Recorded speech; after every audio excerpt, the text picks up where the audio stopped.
Welcome to the WP-Tonic This Week in WordPress and SaaS podcast, where Jonathan Denwood interviews the leading experts in WordPress, e-learning, and online marketing to help WordPress professionals launch their own SaaS.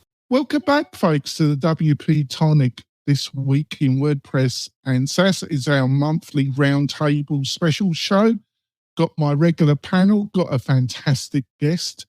She's been dealing with me already. She seems well up for it. I've got Karmen Kendrick with us. Karmen, would you like to quickly introduce yourself to the listeners and viewers?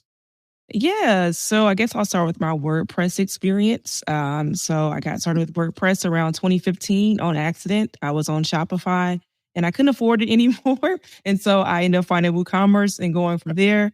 A couple of years ago, I started as a product marketing manager at LearnDash, and I'm still there today and leading all of the marketing communications for them. So, oh, fabulous. I've been really looking forward to you coming on the show. It should be a great discussion. Got my friend Heather. Heather, would you like to introduce yourself to the listeners and viewers? Yes, I am Heather Wilde Renze. I am the CTO of The Difference Consulting, and I've been working with WordPress since version 1. That's great. There we go. I've got my co-host of the regular weekly show, Kirk. Would you like to introduce yourself? Absolutely. Kurt von Ahnen. I own a company called Mañana No Mas. We're known for getting everything done on time and under budget. And I work with WordPress, mainly membership and learning sites. That's great. I've got my friend Chris. Chris, would you like to introduce yourself? Hey, I'm Chris from Lifter LMS, and I have a podcast for course creators and WordPress pros called LMS Cast. Yes, and I've got my other co-host on my other regular show, the Membership Machine Show. Got my Uncle Spence. Spence, would you like to introduce yourself? It's Spencer Forman from spencerforman.com, no E, WP Launchify, and Launch Flows. That's great. We got some fantastic stories, folks. We got the Supreme Court case. I think their judgments will come today or tomorrow, or whatever, or might go on forever. We've got the proposal about WordPress. We've got obviously got a story from Microsoft and Bing AI, the continued saga, WordCamp Asia. We've got a load of stuff to discuss. Before we go into the main part of the show, I've got a couple of messages for our major sponsors. We'll be back in a few moments, folks. Are you looking for ways to make your content more engaging? Sensei LMS by Automatic is the original WordPress solution for creating and selling online courses. Sensei's new interactive blocks can be added to any WordPress page or post. For example, interactive videos let you pause videos and display quizzes, lead generation forms, surveys, and more. For a 20% off discount for the tribe, just use the code WP-Tonic, all one word, when checking out and give Sensei a try today. Hi there, folks. It's Jonathan Denwood here, and I want to tell you about one of our great sponsors, and that's Zolo.com. If you've got a WordPress website, a membership website, and you're looking to link it with a great financial management package, Zolo can provide this solution. So all your bookkeeping needs are done through Zolo. If you need new inbox email functionality and you don't want to pay the high charges that Google will charge you, Zolo offers a great email inbox platform. They've got over 50 apps and services that all integrate fantastic with WordPress at great value levels, and they almost always offer a fully functioning free product as well. So it's just amazing value. Also, if you're a WordPress developer or agency owner, Zolo are looking for great partnerships in the WordPress space. To get all this information, all you have to do, folks, is just go over to Zolo.com and they have the products that you're looking for. Thank you so much, Zolo, for supporting WP-Tonic and the Machine membership shows. It's much appreciated. We're coming back Just want to point out, if you're looking for some great special offers or recommendations, you can go over to the WP-Tonic /deals, WP-Tonic/deals. And we've got some special offers from the sponsors, plus a curated list of the best plugins. Plus you can sign up for the weekly WP-Tonic newsletter, which is fab. I write it, so it's bound to be fab, isn't it? So let's go straight into it. The Supreme Court case could decide the future of the internet as we know it. So, Karmen, what's your initial views on this particular story? To me, it's kind of hard to take a stance on it. So what was done was absolutely horrendous and it was wrong. However, can we maybe you want to give a quick outline what the the actual case is about? Yeah, so don't quote me exactly on this. So it seems to be that there was an issue, not really an issue, but an incident that happened in Paris. I believe it was Paris, where a young lady was murdered. I hate to even say that word. Because of basically an extremist group. They were targeted based on that. And I believe Google is being sued because of that, because I guess they were pretty much, they found other people to get into this whole group with them and commit this violence against this young woman. So they're basically suing Google. And I think before they were shielded from this, from some type of law, forgot which law that was, that they didn't have any responsibility. And so now they're trying to figure out hey, do these search engines, do these social media platforms, do they really have responsibility when people commit these horrendous crimes against one another? And so it's kind of a hard thing to say because hey, these are people, but at the same time, I don't really know. It can be tough trying to, come up with this stance. So it's definitely wrong what those people, did to that young woman. But as far as technology is concerned, do they really have standing based on what people do with that technology? So that's what I gather from it. Well, it's multifaceted, isn't it? So Spence being the lawyer of our, what do you think, how they're going to deal with this one? Because I think you need the knowledge of Solomon to deal with this one.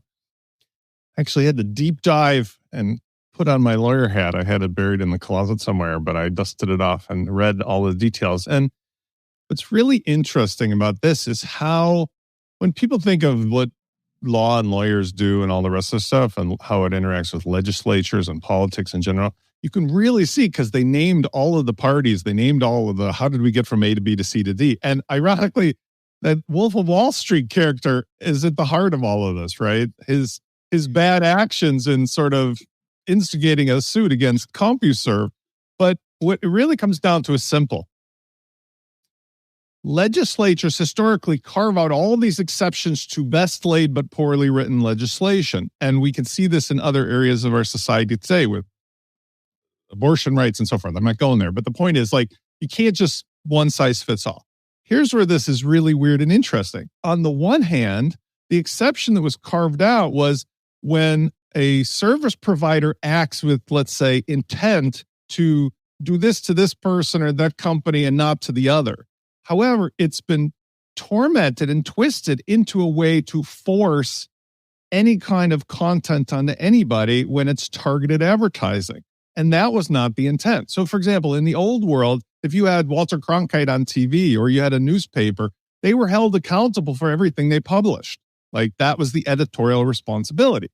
Here, this blanket law was twisted by algorithms into, you typed this or that keyword, therefore we're going to send you an unlimited stream of hateful or vindictive stuff or advertising. And it's empowered groups of people to be brought together who are amplifying the effect of how hateful or vindictive they are for whatever reason. And the social media companies are getting their greatest revenue from that, right? So at the end of the day, for those who have already fallen asleep, I think that we're long overdue for an overhaul, and that thing we're going to talk about with the Twitter blue mark and stuff feeds into this. We're past the point of our naivete of believing that people can anonymously post hateful and vindictive stuff without there being some kind of controls or limits at the top end. And we have to also detach all of the stuff that happens to us every day with targeted marketing based on keywords and stuff they're scamming off us, because that's just amplifying it in a world of billions of people to the point where when AI kicks into that model, it's over for all of us. So yeah, I agree with you for once. This is the biggest case I can think of. Unfortunately, I'm not really optimistic how this Supreme Court is going to handle it. I just rely on Sydney now anyway.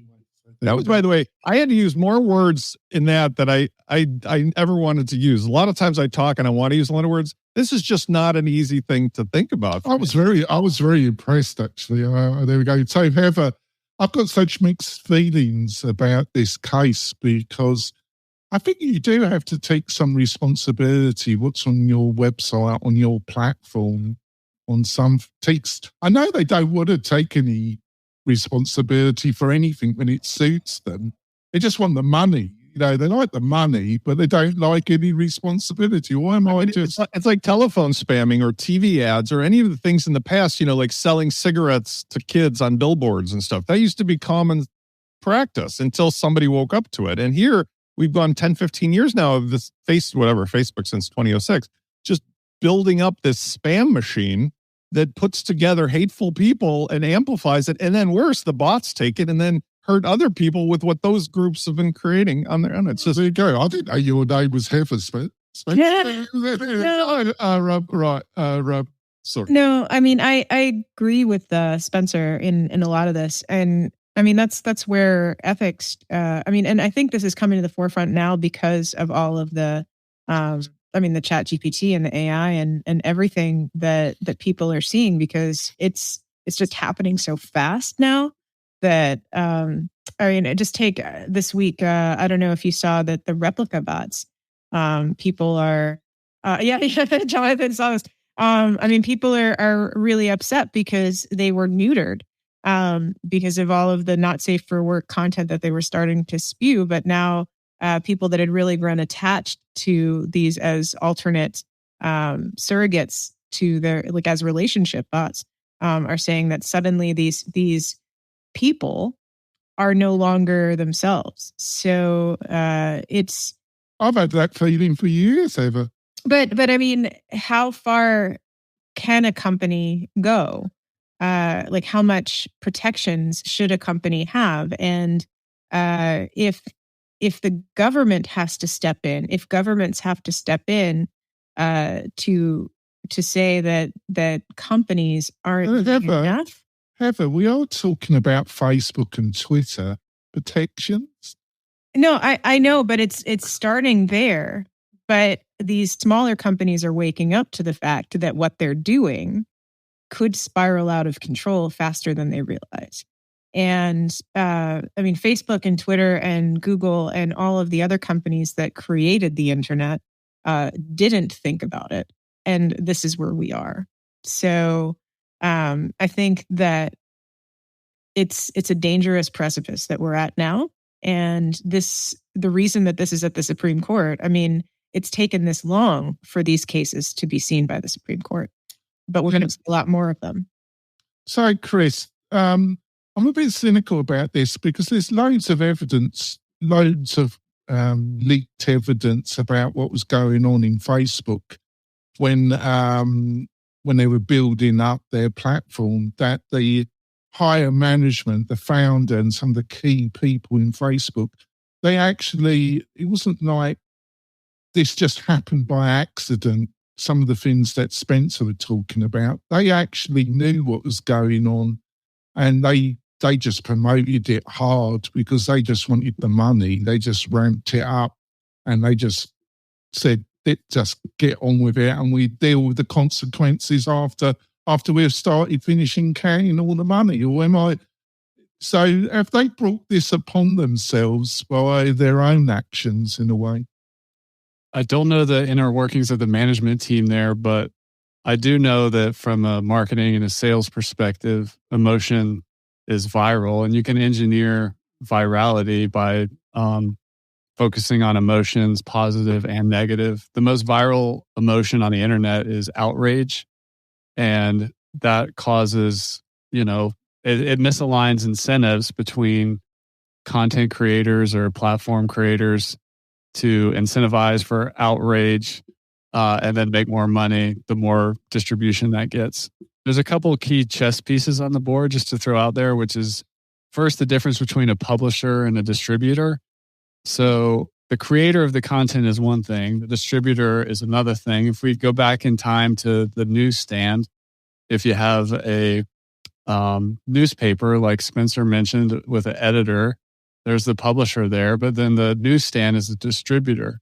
So should the newsstand be held liable for what happened at the writer or the editorial level at the publisher? So one could argue that Google is just a distributor, and therefore it's not, even though it does influence it, it's not actually the publisher. So there's a lot of nuance in that. And then also if you kind of tie it into WordPress, where WordPress is decentralized.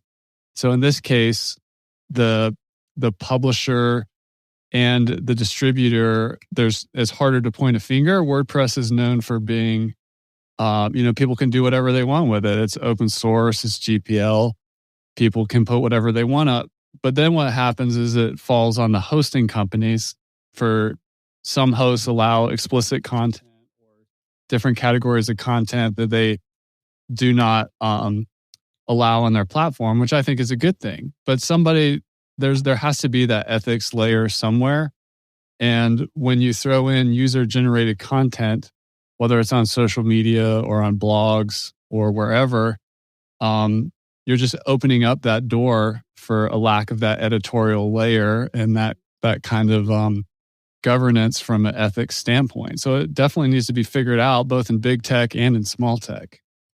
Yeah, I see where you're coming from. The only remark I would place on that, Chris, is that it was a little bit this difference as a publisher and a distributor, but they were both. They were trying to have it both ways, because the reason why I say that, Chris, is that they were utilising technology for actual automated curation, and they were creating the most evil, promoting the most vile, horrible stuff possible, because they knew that's what encouraged more time on their platform, which generated more income for them.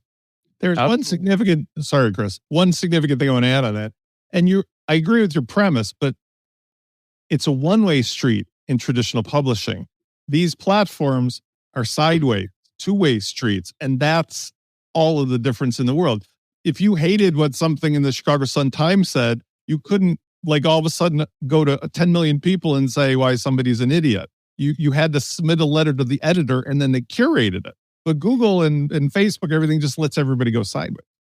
So, Kirk, no, it's all right. So, Kirk, we're dealing with Google, they do no evil, and this particular case, the family that's suing Google, I think they got a good case, because I dealt into it, and Google was, through their automated platform, were allowing the most vile stuff on their platform and making out they didn't know. And what has come out is that they were doing exactly what Facebook was doing. They were utilising their technology to promote the most vile stuff possible. What do you reckon? I'm someone that likes to drill things down as simply as possible. And when I take a look at Facebook, Twitter, and all these tools and Google, at the end of the day, it's a tool. It's a tool to me, right? It's like a hammer. And so, when someone like Paul Pelosi gets dinged in the head with a hammer, they don't sue Stanley for making the hammer, right? And that's like an example that Google's going to say, hey, we're just a tool and other people used it. But multiple people on this panel mentioned the word ethics. And then we also mentioned greed. Well, ethics and greed don't go well together, right? And so when companies like the Twitter files released that, they were using these tools, they were meeting with people and curating information, like you said, Jonathan, they went beyond the scope of being just the tool maker. And I think that's where that gray area is going to be.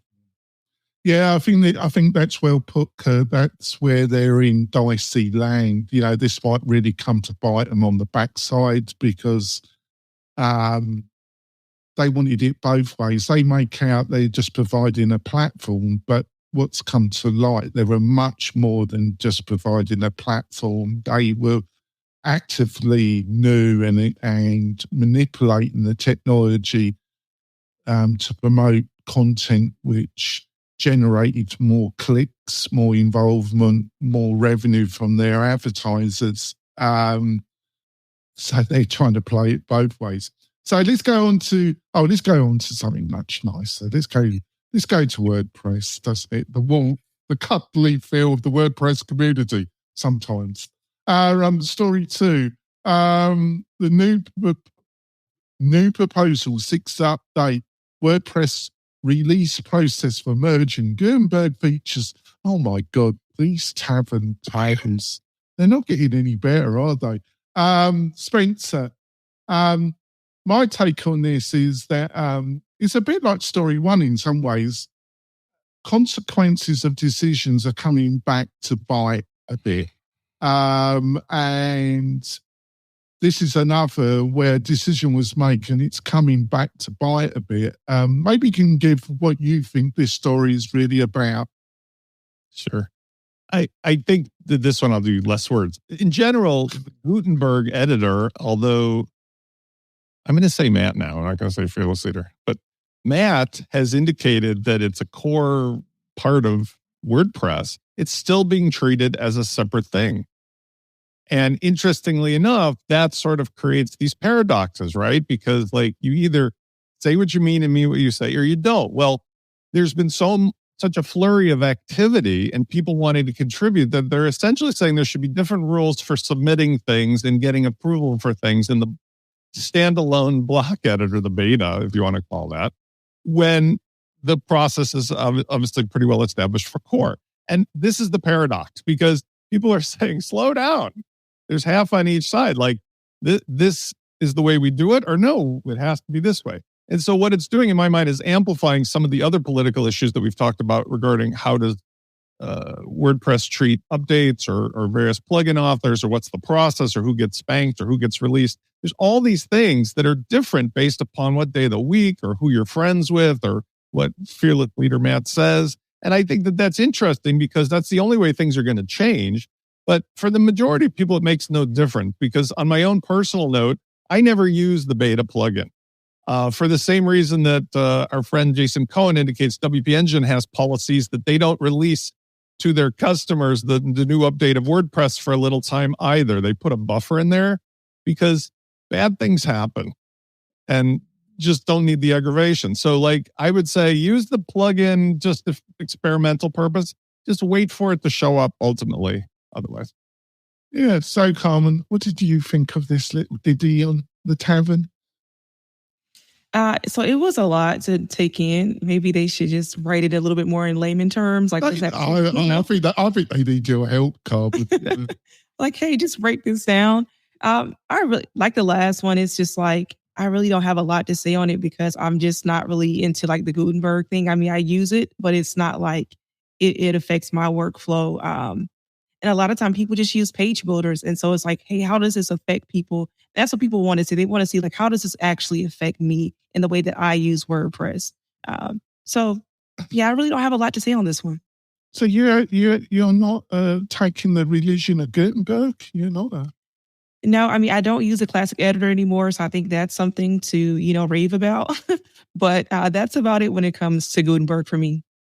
Oh, well, there we are. Well, this goes to the opposite. Somebody that loves the classic editor, ever, you just want to go and do, all this Gutenberg stuff.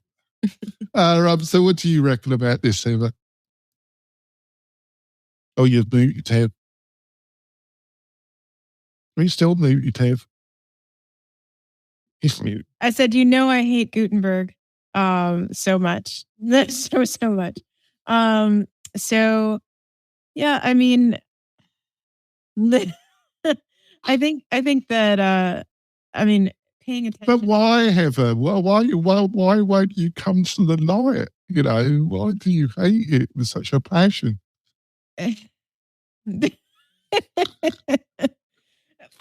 mean, just think about how far behind. We're talking about them finally putting in stuff that everybody else has been working on for years. I mean, they're thinking about adding this now that like people have already been using for years now. And every time there's a Gutenberg update, everybody else is like, oh no, what are we going to break now? So, and I know that's why they're cautious about doing it, because like literally all their bread and butter breaks. Like everything at Automatic is like all the money that they're making from all the developers breaks, and suddenly everybody has to catch up. So yeah, I mean, it's annoying. I just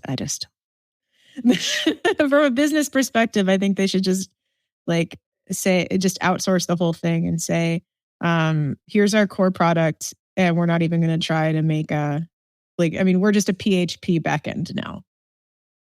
So what you're saying, before I bring the others in, is that I understand why, in some ways, why Mac, because being just PHP, it's very much developer driven, and its ethos is developer driven, and WordPress just wasn't trendy, was it? It's just got a diet, and it just wasn't keeping up. So putting a veneer of new technology on top, because you wanted to keep it. So old versions, you don't want to do what Joomla and other open source platforms, and they've dug a grave for themselves with compatibility. So you put a veneer of new technology on the front, which is JavaScript driven.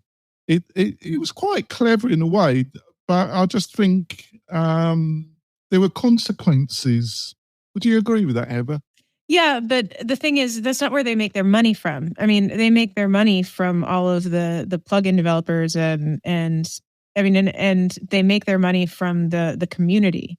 So if every time they do this, they screw up the community and they screw up all of their revenue streams, then I think that there's no point. Yeah. So, Kirk, what do you reckon about this? Well, Jonathan, I reckon I agree with Karmen. I thought that article was written by AI. I thought Sydney wrote that article. My head was spinning a little bit. I was like, there's a reason why I'm not a developer. There's a reason why I use page builders, and I do use Gutenberg and right. I'm not really horribly bought off on why it's such a big issue. As a person that works with established product, like Spencer had said, it's like when I was in the power sports industry, people would say, I never buy the first year a new motorcycle comes out, because that's where all the bugs are. And it's like, I kind of feel that way with software. I want to see it proven first. And so sometimes I jump in as an early adopter and I play with things in the background, but I don't give it to my clients yet. And so for me, this article was entertaining to try and read and understand. But I'm not the brains to make a real comment on the actual structure or the process. It was a challenge. I was challenging the panel. So Chris, what any insights what you thought about this? Because I think it wasn't the best written article I've ever come across, but I think it kind of shows some of the dilemmas that the Automatic and other key leaders in the WordPress project are facing at the present moment. What's your own thoughts about this? I agree. It's a leadership thing. It's a company culture thing. Facebook for a while and still does have the company culture thing of move fast and break things. And then on the other end of the spectrum is let's be really slow and methodical and be process driven and respect the process. And this just looks like conflict between those two different ways of being. If Gutenberg is very much new and needing that kind of more startup-y, scrappy, fast, like down to the last minute changes kind of culture, versus an established process that's been built to make sure that the ecosystem has time to test against what's going on and the whole QA process and everything is super tight and smooth. It sounds like they just need to. My biggest concern here is that a divided culture within a company just ultimately slows down the product. So pick one, be scrappy and be okay with bugs, or slow down and be more process driven. And it's okay to break the rules sometimes, but if it's happening over and over, they need to make a decision, and that's a leadership. Could they just have accepted Gutenberg as a plugin competitor to other page builders and just tried to make it the best page builder possible, and keep it really as a quasi type in a much more formatic way. Keep it in as a plugin, as a separate team. We're just building. We're going to compete with other plugins, but we're just going to make it the best and keep the core separate. Was it a bit of a mistake the way it's been? Was that one of the key mistakes here, maybe, or do you utilising the word mistake? Am I incorrect utilising that word? I don't think it was a mistake, because ultimately WordPress is for all the sites. So if they're going to make this change, they're not really competing. WordPress is like the underlying technology, and everything kind of folds in on top. So WordPress is always trying to be layer one. Being a layer two page builder is just against their ethos of being the foundational platform. Yeah, I agree with that. Well, we're going to go for our break. The panel's been well behaved, very intense. We've got a great guest, Karmen. She's been fab. We're going to go for our break. We've got some other fantastic stories. We will be back in a few moments, folks. Hey, it's Spence from launchflows.com. If you've been looking for a fast and easy way to create powerful sales funnels on WordPress, then look no further than LaunchFlows. In just minutes, you can easily create instant registration, upsells, downsells, order bumps, one-click checkouts, one-time offers, custom thank you pages, and best of all, no coding is required. For as little as $50 per year, you can own and control your entire sales funnel machine with LaunchFlows. Get your copy today. This podcast episode is brought to you by Lifter LMS, the leading learning management system solution for WordPress. If you or your client are creating any kind of online course, training-based membership website, or any type of e-learning project, Lifter LMS is the most secure, stable, well-supported solution on the market. Go to lifterlms.com and save 20% at checkout with coupon code podcast20. That's podcast20. Enjoy the rest of your show. We're coming back. The panel have been very insightful, well behaved. I actually think they've read the stories as well to some extent. I don't, but there we go. Like I say, if you want to help the show, please join us live. Either at the end of the month, the last Thursday of the month, or you can join us on the membership machine show that we do every Friday. Me and Spence, we have a laugh, we have a look at a WordPress topic, and you can join us live on that at around 8:30 Pacific Standard Time. So let's go straight into it. Oh my God, fathers, let's talk about this. Microsoft Bing AI and Sydney. Sydney's been wild. So Sydney is this voice, this deeper personality that appears if you spend 4 hours interrogating chat GPT and ask it all weird questions. You get Sydney.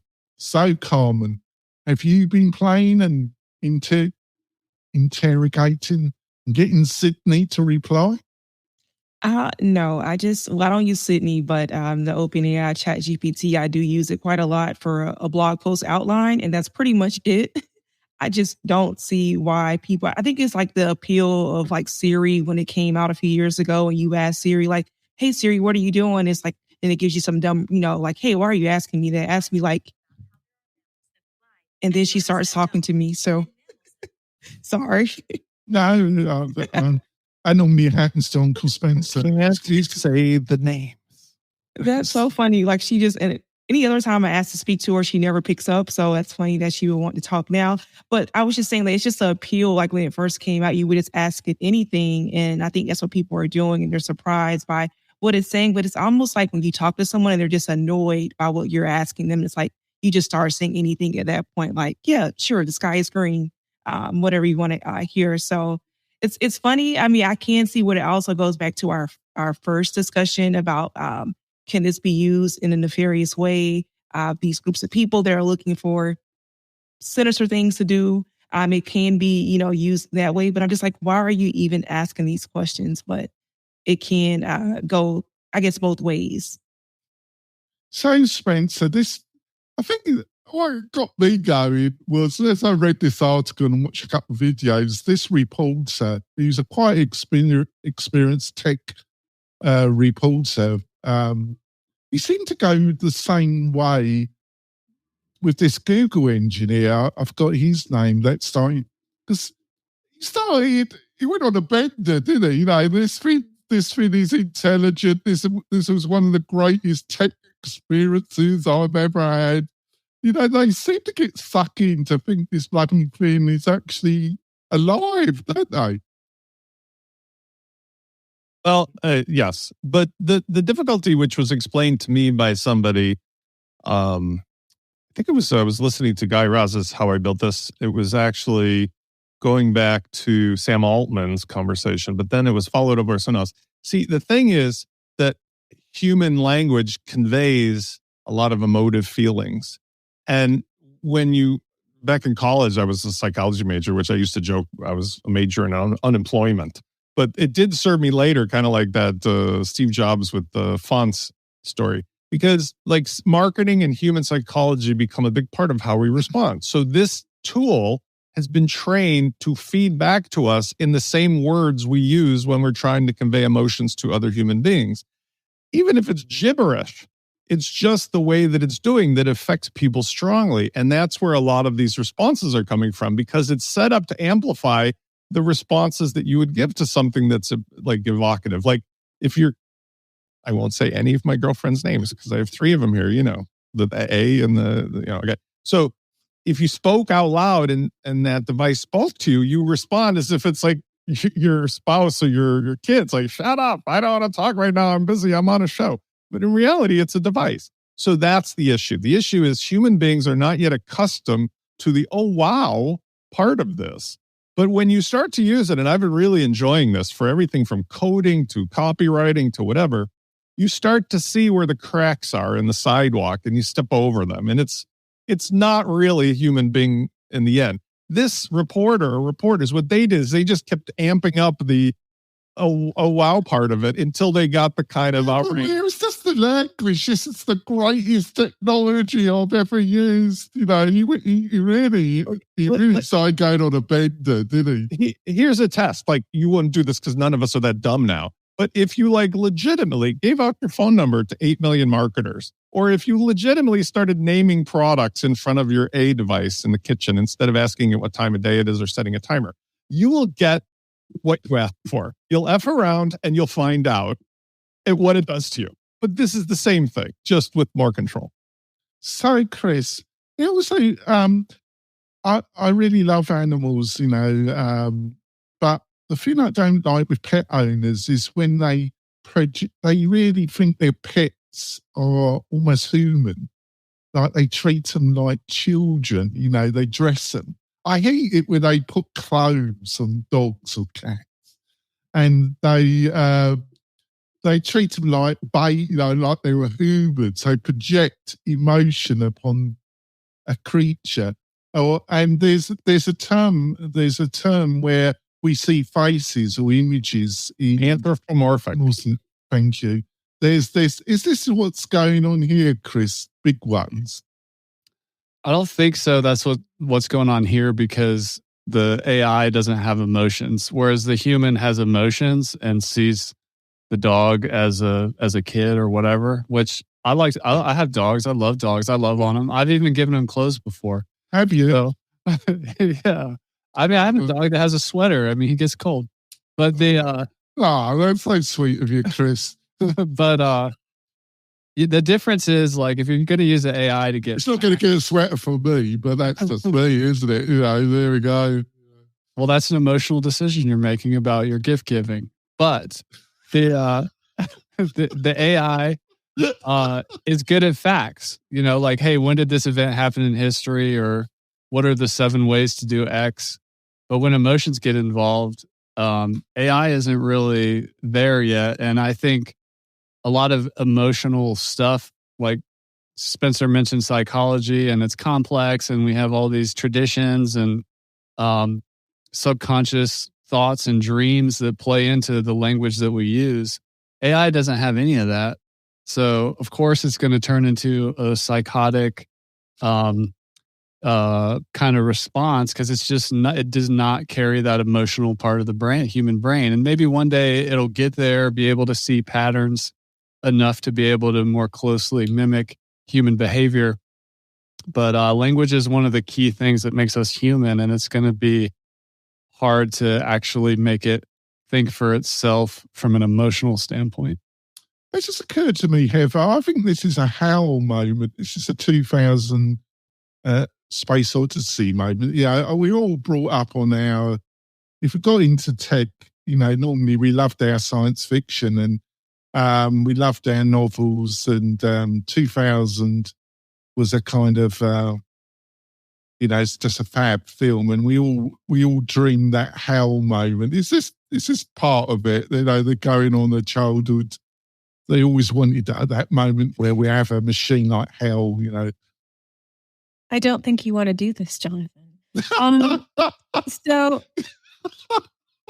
no, I mean, I think that, like I said, we're getting to that point. Absolutely. And I mean, we're starting to see, we were already starting to see people in certain countries that are not just anthropomorphizing their computers and their replicas, but I mean, we're really starting to see the beginnings of like a religion about this. So people are seeing patterns in the AI that they believe is kind of like a god. But that's the interesting thing, is we're the ones that created it. So I mean, if they think it's the pattern behind all things, but we're the creators of it. So I mean, it's this vicious cycle.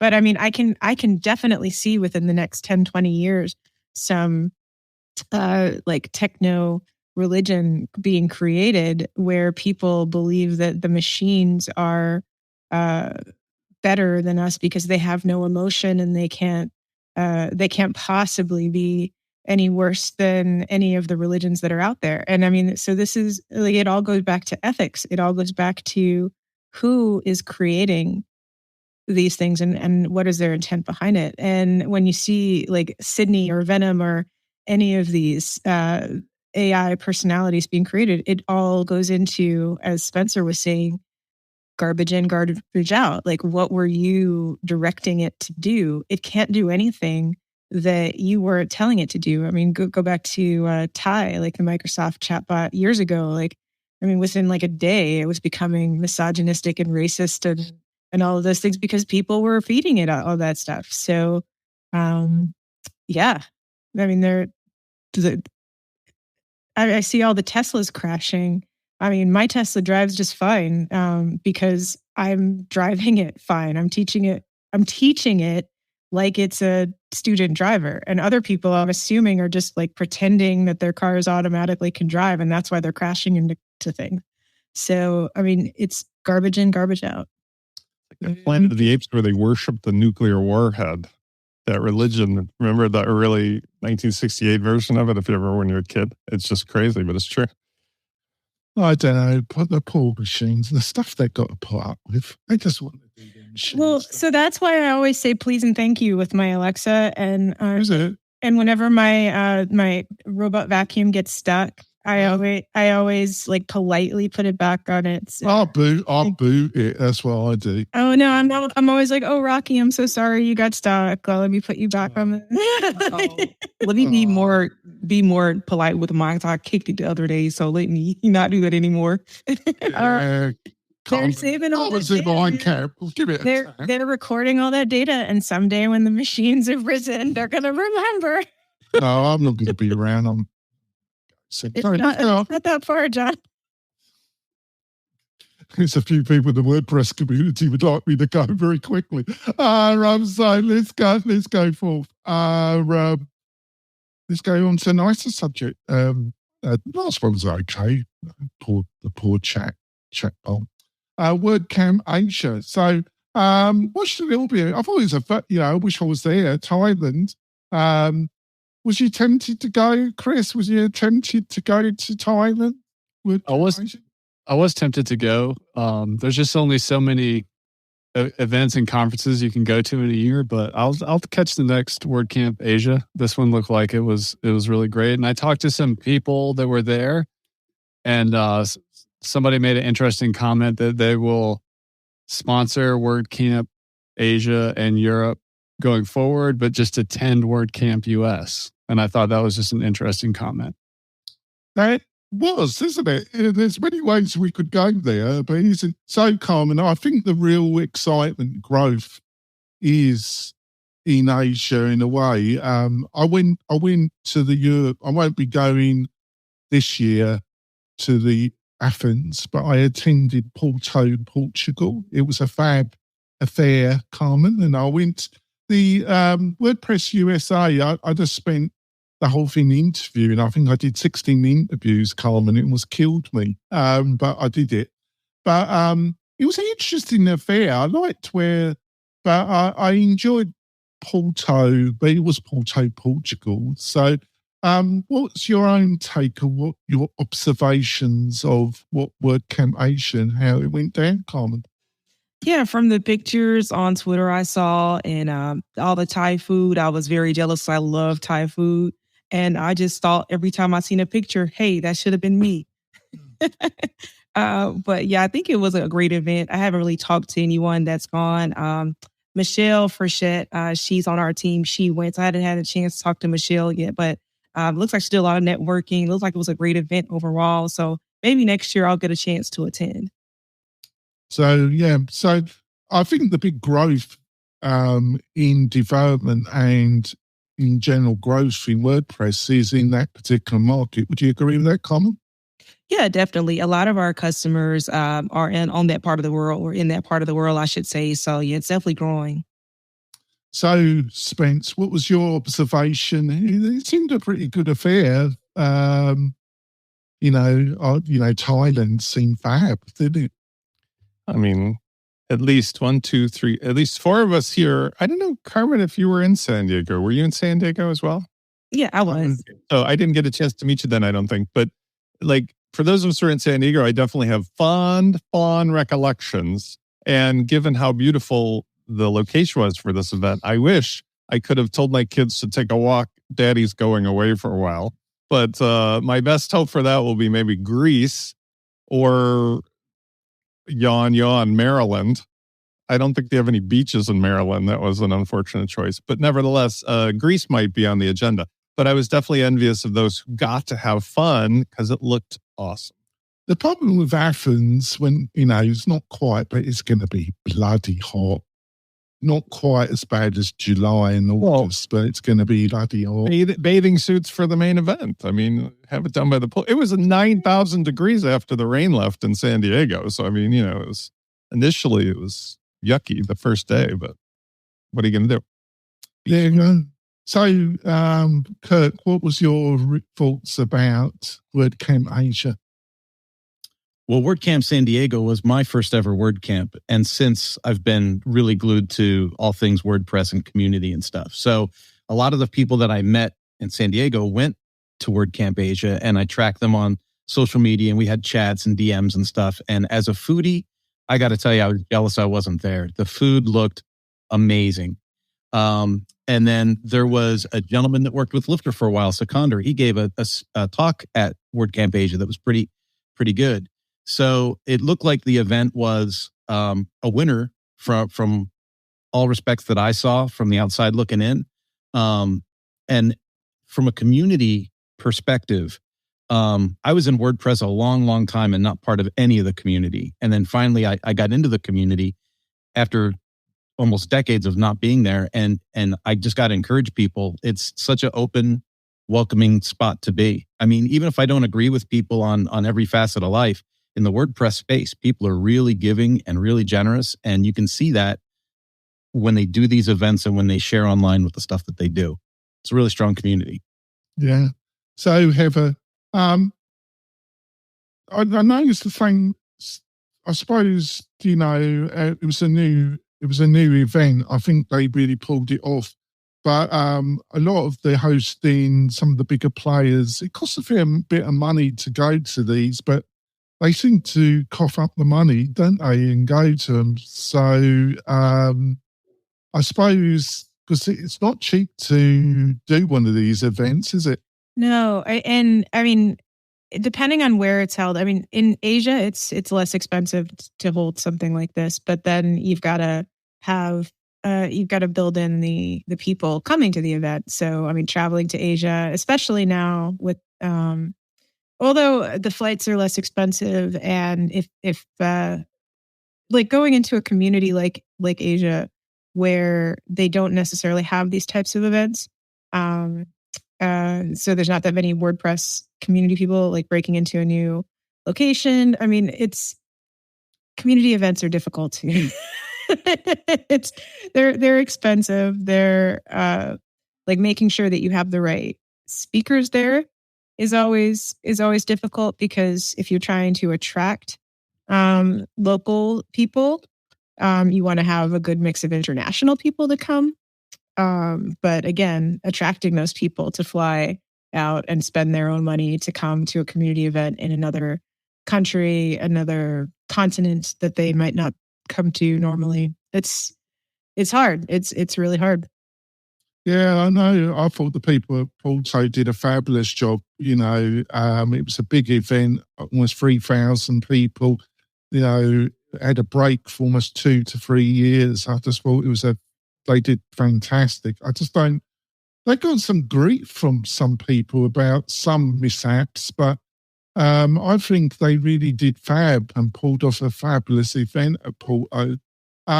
So on to next story. Facebook, Instagram are testing and selling blue checks for $12 a pop per month.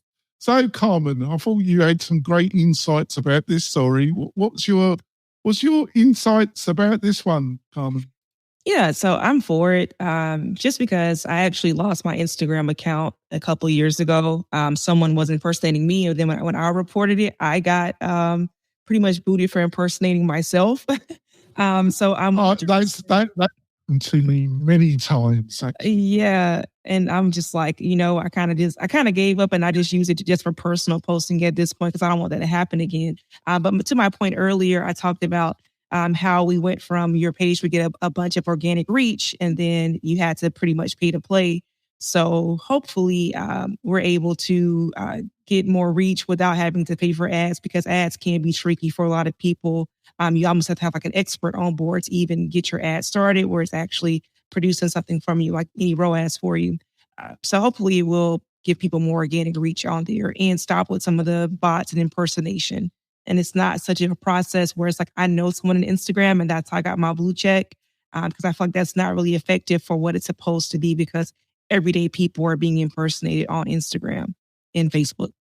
So, Heather, I think Karmen made a great point there, because especially with Facebook, it was they kind of semi-destroyed the usefulness of a Facebook page in a way, because they crippled the organic reach to such an extent that they just ruined. Yeah. It's a balance, isn't it? Do you think that's one of the things they're looking, because Karmen is in their announcement, they said if you get this blue check and you're paying this, you get a bit more organic juice. That they seem to be hinting it, don't they, Heather? I mean, yes, but also I think that just like with Twitter, it's going to just be it's a cheap way of advertising. So I think that it's easy enough to get somebody on your team to verify themselves. So they can just hire people that have IDs, get their accounts verified, and then fire them right away. So it's not going to stop bot farms. No, I don't think so. All right. So, Spence, what do you reckon about this story? I honestly don't think I can add too much to it other than to say, well, I'm going to say nothing about this one. I don't have much to say on it. Other than it seems like when I was younger, I sold a thing that was essentially like a photograph, and it was like proving the point that people will pay for something that they perceive to have value, and it doesn't really do anything.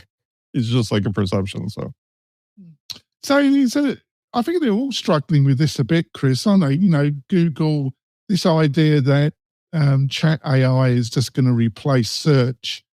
I actually found that Google were playing with it, where they just gave you a list. You put a question in, and on the top they gave you a list of or outline of the answer. I always found them like useless. Really, I just wanted links to pages that actually answered my bloody question. Why am I just a Luddite, Chris? Well, that goes back to the debate between publisher versus distributor. Those instant answers at the top of a Google search results screen are literally kind of the answer. Therefore, they're publishing the content, not just distributing you a link. So I think that's an interesting thing to look at. It's also can be seen as negative to the content creator in terms they don't actually get the traffic because Google is surfacing the result. And that's a whole other discussion.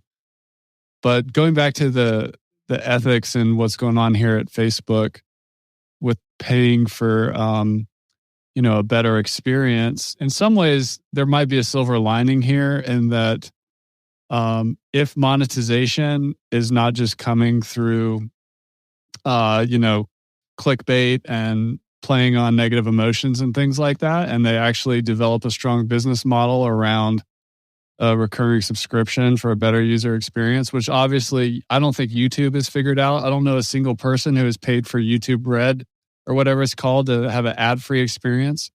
I think that's kind of if Spencer has. It's worth every penny of the $17. It probably is. As a marketer, I actually like watching the ads, but I understand. I would probably not do it if I wasn't into that kind of thing. But it also comes free with other subscriptions too. Okay. Chris just made me think of something that I want to throw in because that's a good point. YouTube TV is a different service than YouTube Premium. And my kid wanted to watch Blackhawks games, Chicago Blackhawks hockey and so forth. And the only way to really get it is you need a premium service. Point is, it's $64 a month for essentially old school cable TV experience. But they offer a 2-week free trial if you give a unique credit card and a Gmail account. So we've been just rolling over through all daddy's credit cards for 2 weeks at a time. Trial. Now, but the point is, when you're using the $64 a month service, every single thing is loaded with ads. Like watching Shark Tank on ABC or watching ad versus my $17 a month for regular YouTube, where the experience is I can watch thousands of hours in a row without ads. Now, one of the things Chris just triggered me on was with the Facebook. The thing that's weird about this, and I heard about this on the Jason Calcana show and Molly were talking about, is that Zuckerberg's no fool. He gets a bunch of people to perceive, like I was saying, pay $12 a month to get verified and give us your ID, by the way. And guess what? $5 billion of revenue falls from the sky because they have 3.6 billion users. Even 1% of those paying $12 a month is like $5 billion a month of revenue for free to replace all the money he flushed down the toilet on doing the VR meta thing. And that's the bottom line. It doesn't do anything because everybody will just have a blue checkbox versus YouTube. Getting rid of those ads is tangibly different in how you experience it versus seeing a blue check mark next to somebody. Fearless Leader did a joke on Tumblr this week where he sold a blue check mark for Tumblr and made a bunch of money out of it. It was, ta-da. Didn't do anything. Yeah, well, you need the money, though. About AI, I was listening. They were saying Microsoft, they reckon, I think I'm right about this, one of those chat queries costs them in computer usage about 5 cents. As a model, it's a bit, you can see that soon gets very expensive. But the other point, they were saying that Bing can just get 1% growth in search. 1% will generate $2 billion of revenue. So you can see, you got to give it to the leadership of Microsoft. They've done a good PR game here, because if they can just get 2% of the search market, that's 4 billion. So the mathematics, I can see I'm boring the panel here, but there we go. There we are. So I think, do you want to discuss the last story, or should we wrap it up? Because I think you're getting a bit bored, panel. I've not entertained you enough. What do you want to do, panel? You want to discuss Mr. Musk and his sacking of more staff, or shall we call it a day? I don't know that people like my opinion on Mr. Elon Musk or not. You might want to give it. What's your opinion on this story then, Kirk? I think we should all just mind our business and let the man run the business that he bought. Yeah.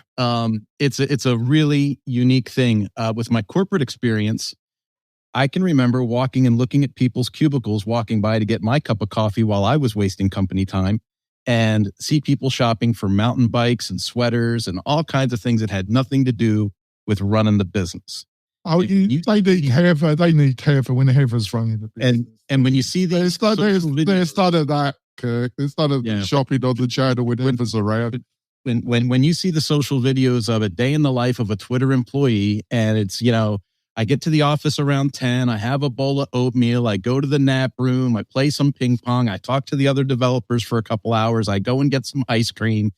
We have a meeting for about 40 minutes and we draw on the wall, and then we go and take a nap cluster. It's like, what is happening? Where do I apply? That's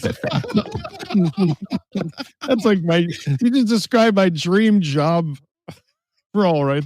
Just make sure you save your paycheck. You will be laid off.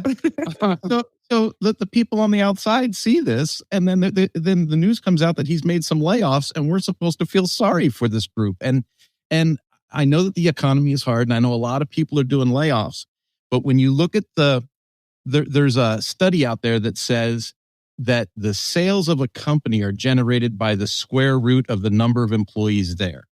And when you look at how big these companies have gotten, you start doing that math and you go, so wait a minute, only the square root of my company actually generates productivity for me. And Elon Musk is one of those guys. He's like, I'm a contrarian. I want to do it different. And I don't want to have the square root of my employees produce. I want the balance of the square root to be productive. And he'll keep whittling away until he gets the best of the best in there. And more power to him if he gets away with it. Yeah, so Heather, how much do you think he's reduced the company by? Because when you get over 20%, getting into around 30, 40%, I just want, what the hell were they all doing? Got any insight ever? She's in his shower. Let's go over to Christine. She's busy. No. Sorry, I was just in another window. We were applying for a job with Twitter. No. So, like, generally, I think part of it is that some of these people still haven't moved back.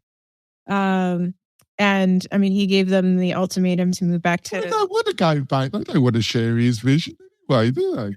Yeah, no, they don't want to move back to San Francisco. They don't want to come into the office because people have gotten used to not being in the office.